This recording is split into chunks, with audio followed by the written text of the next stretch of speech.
नमस्कार दोस्तों। आज मैं आप सभी लोगों के मध्य एक बहुत ही महत्वपूर्ण रासायनिक अभिक्रिया लेकर उपस्थित हूँ, जो खास तौर से कक्षा 10 यूपी बोर्ड परीक्षार्थियों के लिए और कक्षा 12 बोर्ड परीक्षार्थियों के लिए बहुत ही महत्वपूर्ण होने वाली है। तो आइए हम सभी लोग जानते हैं संकलन अभिक्रिया के विषय में। संकलन अभिक्रिया को हम संयोजन अभिक्रिया भी कहते हैं या इसे हम योगात्मक अभिक्रिया कहते हैं। इंग्लिश में इसे हम एडिशन रिएक्शन के नाम से जानते हैं। वे अभिक्रियाएं जिनमें कार्बन परमाणु या अन्य परमाणुओं से परमाणु या समूह जुड़ जाता है, जिससे प्राप्त उत्पाद कम असंतृप्त या अधिक संतृप्त हो जाता है, योगात्मक अभिक्रिया कहलाती है। वे अभिक्रियाएं जिनमें दो या दो से अधिक अभिकारक आपस में संयोग करके केवल एक ही उत्पाद का निर्माण करते हैं, इस प्रकार की रासायनिक अभिक्रिया को भी हम योगात्मक अभिक्रिया के नाम से जानते हैं, एडिशन रिएक्शन के नाम से जानते हैं, जिनमें दो अभिकारक जो है एक दूसरे के साथ इस तरह से जुड़ते हैं कि जो प्राप्त होने वाला उत्पाद है उसकी संतृप्तता बढ़ जाती हो। तो इस प्रकार की रासायनिक अभिक्रिया को हम योगात्मक अभिक्रिया के नाम से जानते हैं। आइए हम उदाहरण देखते हैं। C double bond C, single bond H, single bond H, single bond H and single bond H. इसे हम C2H4 के नाम से जानते हैं या इसे हम एथिलीन कहते हैं। एथिलीन का अगर हम हाइड्रोजनीकरण कराते हैं तो यह हाइड्रोजनीकरण की प्रक्रिया जो होती है निकिल चूर्ण की उपस्थिति में, निकिल चूर्ण की उपस्थिति में 200 डिग्री सेल्सियस ताप पर कराई जाती है। अभिक्रिया के फलस्वरूप जो होता है हमको क्या प्राप्त होता है? C single bond H, single bond H, single bond H, single bond C, single bond H, single bond H and single bond H प्राप्त होता है, जिसे हम एथेन कहते हैं। आइए हम इस अभिक्रिया के विषय में जानें कि यह अभिक्रिया हो कैसे रही है या हम इस अभिक्रिया को कैसे लिख सकते हैं। तो आइए हम देखते हैं यह अभिक्रिया हो कैसे रही है। C single bond H, single bond H, double bond C, single bond H, single bond H।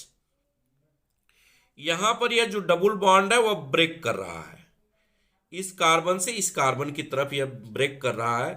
तो जिस कार्बन से यह इलेक्ट्रॉन युग्म जो है दूर जा रहा है उसके ऊपर धनावेश आ जाएगा, और जिस कार्बन के पास यह इलेक्ट्रॉन जा रहा है उसके ऊपर जो है ऋणावेश आ जाएगा। यह अभिक्रिया जो है किसकी उपस्थिति में हो रही है? यह H2 को हम लिख सकते हैं H positive into H negative, H positive into H negative. यह अभिक्रिया निकिल चूर्ण की उपस्थिति में 200 डिग्री सेल्सियस ताप पर कराई जा रही है।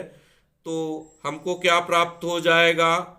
यहाँ पर हमको प्राप्त हो जाएगा CH2 पॉजिटिव, चूंकि इस कार्बन से दूर की तरफ इलेक्ट्रॉन जा रहा है, सिंगल बॉन्ड, चूंकि यह बॉन्ड ब्रेक कर गया तो यह कितना बॉन्ड बचा? यहाँ पर एक बॉन्ड बचा, single bond CH2 negative, CH2 negative.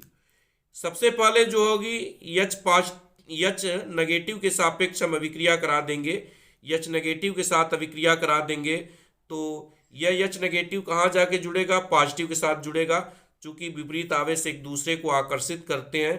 तो यह हो जाएगा CH3 single bond CH2 negative, CH2 negative.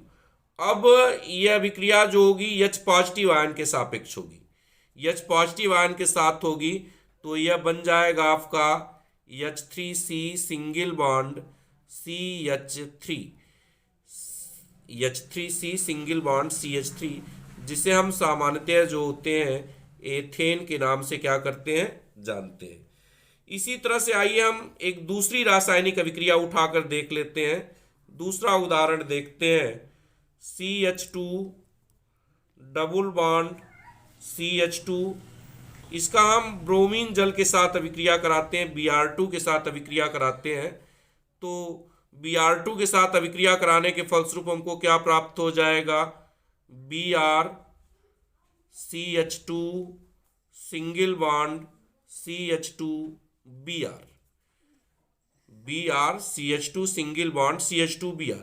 यह एक असंतृप्त यौगिक था और यहाँ पर यह संतृप्त उत्पाद में क्या हुआ, प्राप्त हुआ।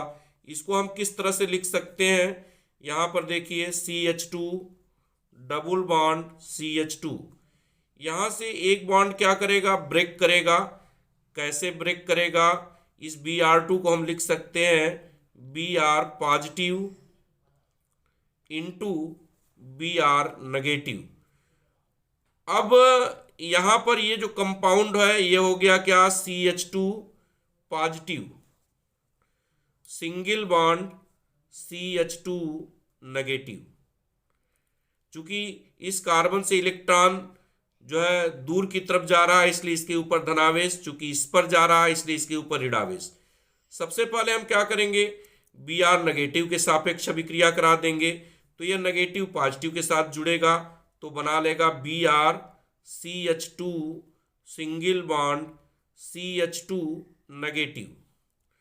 अब दूसरा जो Br पॉजिटिव है, Br पॉजिटिव के सापेक्ष जब हम अभिक्रिया करा लेंगे तो क्या बन जाएगा, Br CH2 single bond CH2Br। तो इस तरह से ये जो अभिक्रिया है, इस अभिक्रिया को हम क्या करते हैं, योगात्मक अभिक्रिया कहते हैं, जिसके फलस्वरूप जो प्राप्त होने वाला उत्पाद होता है उसकी संतृप्तता जो होती है बढ़ जाती है, अर्थात कम असंतृप्त पदार्थ जो होता है अधिक संतृप्त पदार्थ में परिवर्तित हो जाता है। इस अभिक्रिया को हम योगात्मक अभिक्रिया के नाम से जानते हैं, एडिशन रिएक्शन कहते हैं। हाइड्रोजनीकरण अभिक्रिया जो होती है, जितनी भी हाइड्रोजनीकरण अभिक्रिया होती हैं सभी योगात्मक अभिक्रिया का एक परिणाम होती हैं। धन्यवाद। अगर आप हमारे चैनल पर नए हैं तो चैनल को लाइक, शेयर और सब्सक्राइब करना ना भूलें तथा बेल आइकन बटन को दबाना ना भूलें। धन्यवाद।